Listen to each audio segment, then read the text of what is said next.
yeah, we're faggots, we know. Go. Hello. Hi. Hi. It's Card of the Day week thing. Yeah. Card of the Card of the Card of the Day. Card of the Day. This time, it's the Fabled Unicorn. I'm gonna drop Bostras in your beer. The reason we've chosen this card is because the reason we've chosen this card, it's a good card. It's because it pretty much can negate anything in the game, like outright blanket negate. Yeah. Let me drop some knowledge bombs on your face. Let me just hold up the camera. Can you see that really nicely in there? Mm-hmm. Okay. Right. This card, its effect is when you and your opponent have the same number of cards in your hand. That includes if you both have no cards. Negate all spell, trap, and effect monster effects activated by your opponent. Destroy that spell, trap, / monster. Yeah. Okay. This can stop pretty much everything. Like if you summon this, you have the same amount of cards in your hand, and they activate, say, warning.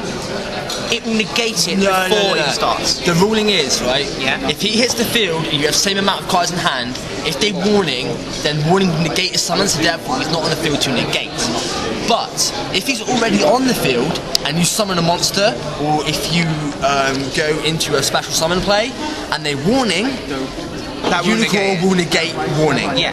So this card can do crazy stuff. Like for example, if you say have the same number of cards in your hand as your opponent and you bounce their Absolute Zero, okay?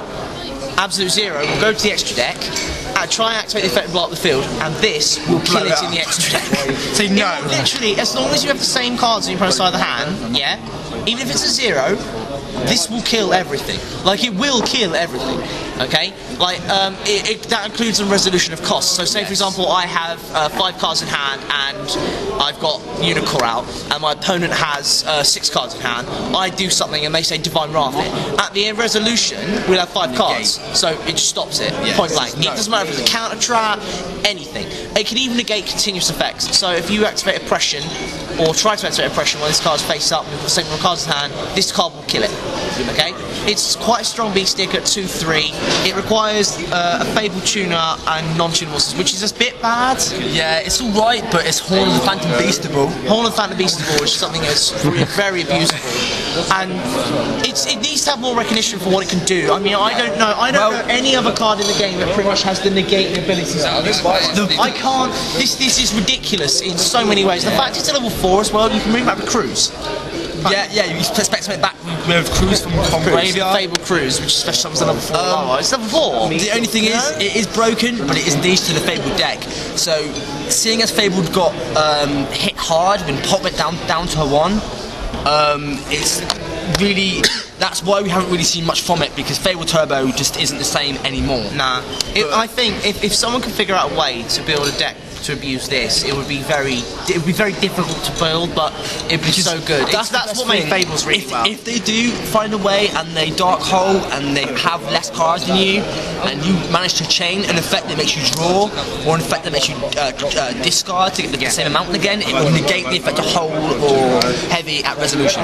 It's a very overpowered card. And also, if you have 1 card in hand and your opponent has 2, and they try to reborn will target and then fizzle because you both have 1. The key point is to keep your hand the same. I mean, the best thing you can do is play this card when you're both top decking, because then you probably won't be able to do anything. No. Best play is you set the Morphin Jar, right? They hit into the Morphin Jar flips up, or you flip the Morphin Jar flips up. Spectrum and Cerebral with your Ganesh's and stuff, sink straight into Unicorn because both your hands are at 5, then push for OTK while they can't do anything. Yeah, it's the stuff you can do with this. I mean, he played Fables for months, didn't you?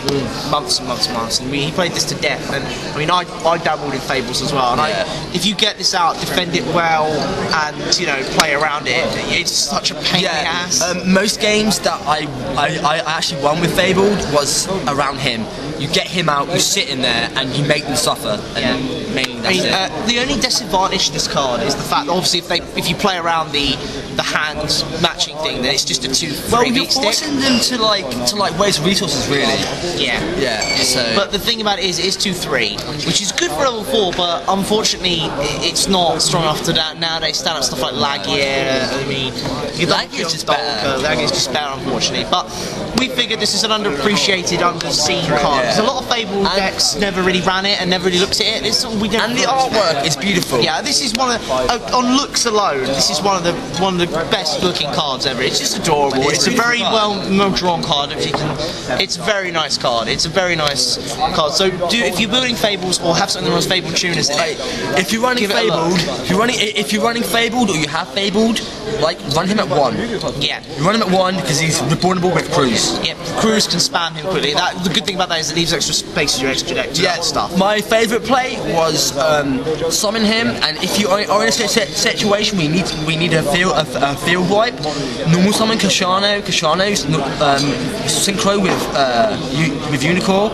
Black Rose Dragon, nuke the entire field, equal the hands out again by discarding Cruise to the graveyard, get back Kashano, Cruise summons back Unicorn, they're back in the lock and the field's cleared. I mean, looking at like modern day format with Exceeds and stuff as well, it's level 4, so that's a rank monster if you really need to. And he's kind of weak, but he's honestable. He's honestable as well. That's another little one. He's honestable. Horn of the Phantom Beast is something that's being seen played in Fables now, because a lot of them are beasts, aren't they? So it's a good card, guys. Check it out if you can. And they're not that really expensive to buy. How much is Unicorn these days? Shit. Crap, 5 or 10 maybe, I don't know.